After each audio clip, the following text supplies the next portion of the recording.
試諗下，你有冇見過 Tesla 喺電視、報紙或者 YouTube 嘅廣告出現過？冇錯 ，Tesla 咧係幾乎唔做傳統廣告，但佢哋嘅品牌影響力甚至係比好多車廠更加強嘅。到底 Tesla 係用啲咩方法令全球嘅消費者趨之若鶩呢？歡迎返嚟 PlentyLab 嘅頻道，我係 Ariel， 繼續同大家分享 Digital Marketing 嘅知識。今日我哋就會拆解 Tesla 7大營銷策略，睇下 Elon Musk 究竟點樣用零廣告費打造全球最受歡迎嘅電動車品牌。第一，品牌塑造同埋定位，科技同埋可持續發展，令到Tesla 唔單止淨係賣車，而係賣一個願景，係一個永續能源嘅未來。佢哋強調創新、環保同埋豪華感，令品牌嘅形象鮮明，唔再只係一架車，而係一種生活方式。Tesla 嘅官網啦、門市設計都非常之簡約嘅，甚至有人話佢哋嘅門市就好似 Apple Store 咁樣，一樣咁高級，科技感十足，令品牌更加有吸引力㗎。第二啦，就係數碼行銷，利用網站加社交媒體 ，Tesla 嘅官網係佢哋最大嘅銷售平台，佢哋甚至唔需要傳統嘅經銷商，你直接上網就可以落單買車㗎啦。Tesla 主要活躍喺 Twitter 啦、IG 同埋 YouTube， 透過 Elon Musk 嘅個人影響力吸引全球關注。例如 Elon Musk 可以喺 Twitter 入邊發佈新嘅技術更新，甚至一條簡單嘅 tweet 都可以令 Tesla 嘅股價大幅波動嘅。第三，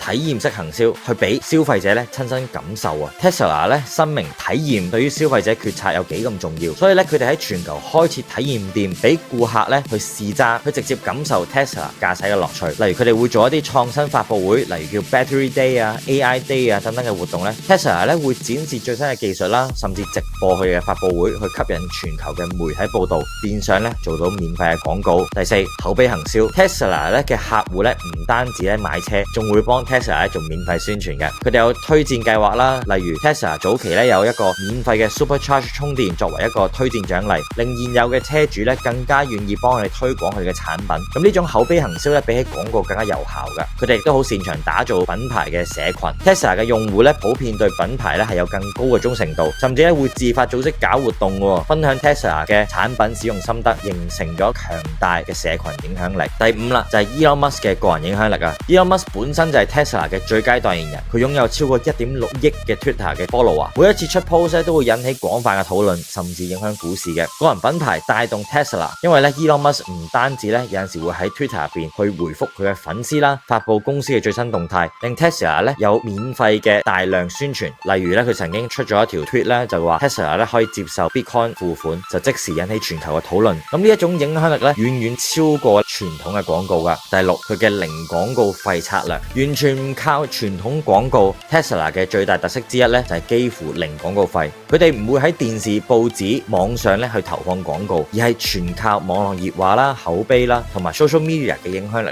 去推動銷售噶。佢哋好識得用免費嘅媒體曝光，每一次 Tesla 有新技術、新產品，全球嘅科技媒體都會爭相報道，變相幫 Tesla 做免費宣傳。佢哋嘅病毒式行銷，例如 Tesla 嘅 Cybertruck 發佈會啦，當時 Elon Musk 示範呢個防彈玻璃，咁結果